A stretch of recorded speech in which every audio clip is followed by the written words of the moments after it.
Hi, Omo. So, excuse any background noise. That background noise.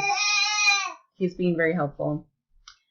This right here is Canva.com. I've got a login that I pay for, a business account. We're going to talk about the free version. The free version you can log in using Facebook, Google, or you can sign up with email. It doesn't steal any of your information or post to those social media platforms for you. So you pick which one. I've done Facebook before to do another tutorial. So I'm going to click it again.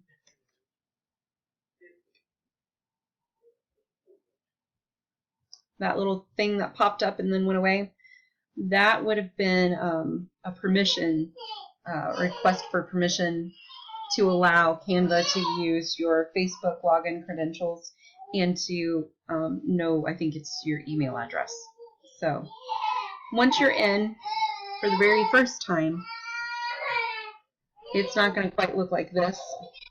They're going to take you through a short tutorial that shows you how to place an image there, write on it, save it. That's basically it. So once you've done that, once you've made it through the tutorial, then the next time you log in, this is exactly how your Canva will look, just not necessarily with the stuff that's already created. So I'm going to give you a couple moments here to get all logged in and get set up and ready.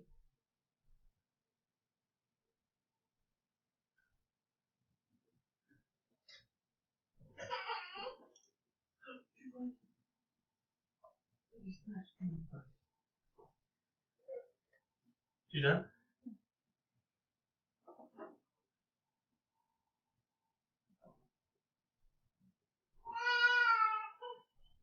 All right, are you all ready? So what we've got here is you've got different sized posts that you can choose from. You've got your social media posts, blog graphics. Social media is the most common ones used. I use those primarily. Like there's an Instagram sized post. It's ideal for Instagram. That image would be.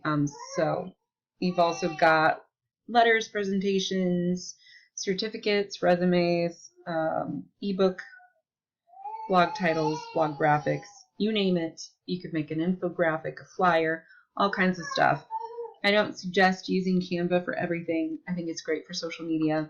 I think it's much better to use a professional to create things that are going to be printed, like business cards and brochures. It's better to get a print professional, a graphic designer to do those because it makes a big difference in print quality. So here's some more just headers and different things that you can do.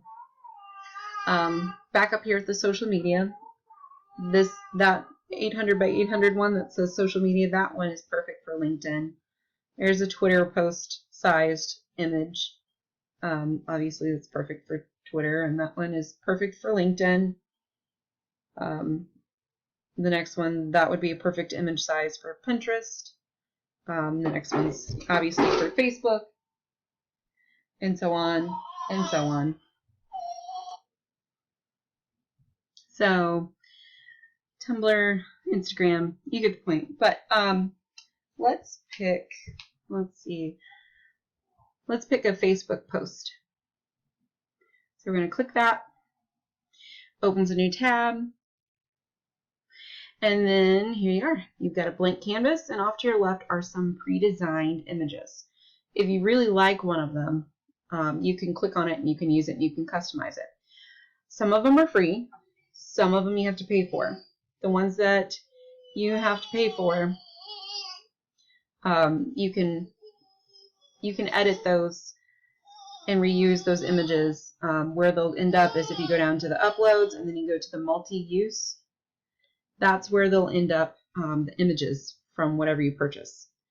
So I never do it. I just always go and get my own images from the internet, from like Unsplash and Pexels and Comfite. So let's say that you want to use one of these pre-designed images. Morgan, buddy. We'll choose that one. All right, so ta-da, here's the pre-designed image. Now you can click on it and you can change the text, either set of text. You can click on this and you can pick a color to change the filter or the overlay. Now I know you're like, oh my gosh, that's all purple, right? What do I do? Well, you can click the more button down here. And okay, no, it's not going to let me. You can make it transparent, but that didn't work. So what you would do is you would click undo to get back to where you were. And then you can click the filter. And you can choose a filter if you want to make it a little more legible. And let's see, let's go back to the filter here. You can scroll through all those filters, pick one that you like, whatever works. And then if you find one that you like and you want to make it a little more intense, you can make it more intense or less intense. But I wouldn't waste a whole bunch of time with this because, yeah, it will be a waste of time. It'll eat up your life. If you need to customize, if you need to customize the tint or the blur or the vignette blurs the edges, sort of. The less blur makes it sharper, more blur makes it blurred, obviously. So just play around with that, take a look, see what you think.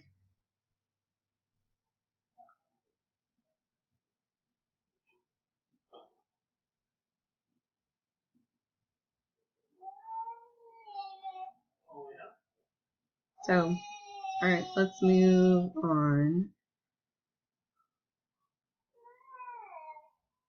If you want to get out of there, you just click off the menu, and then you'll be right back here.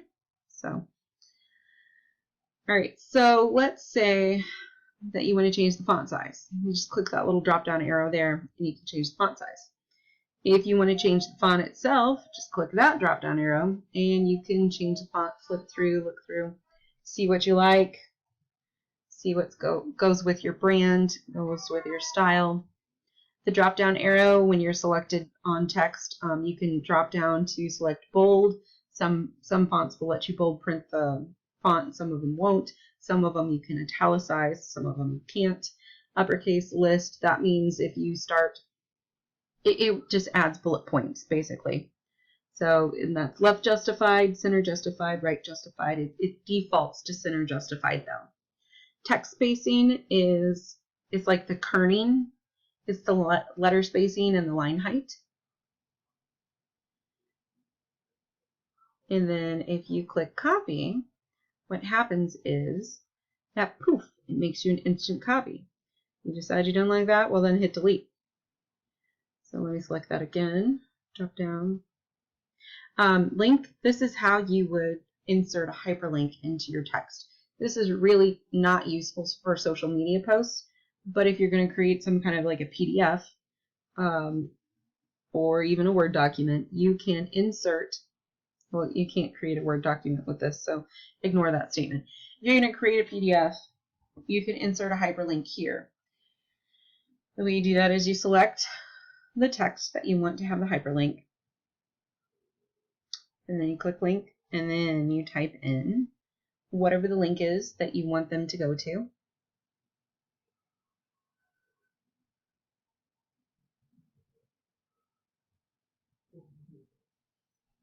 Typing one-handed, forgive me.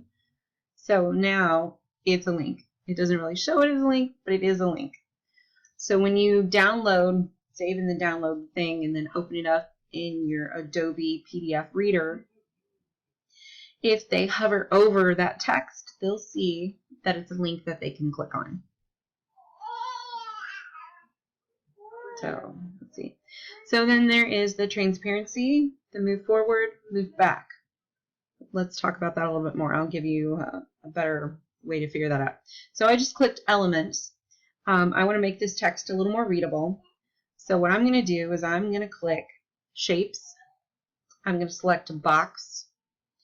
And now I'm going to take and I'm going to make that box behind the letters and in front of the picture. So I just hit back twice and it brought the words forward and the box backward. So now I'm going to click transparency and I'm going to make this, there's Morgan, transparent enough that we can see behind, but still dark enough that you can read the words better. So and then I'll just stretch it out so it covers the whole picture. Just like that. And then there you go. There you have it. There is a post that is ready. I'm going to stop here and let you kind of play with that for a minute. And then we'll continue on from there. Just click up there where it says today's. You just click that. And that's where you could save your stuff. So that's it. I'll pick back up with you to talk about creating more stuff.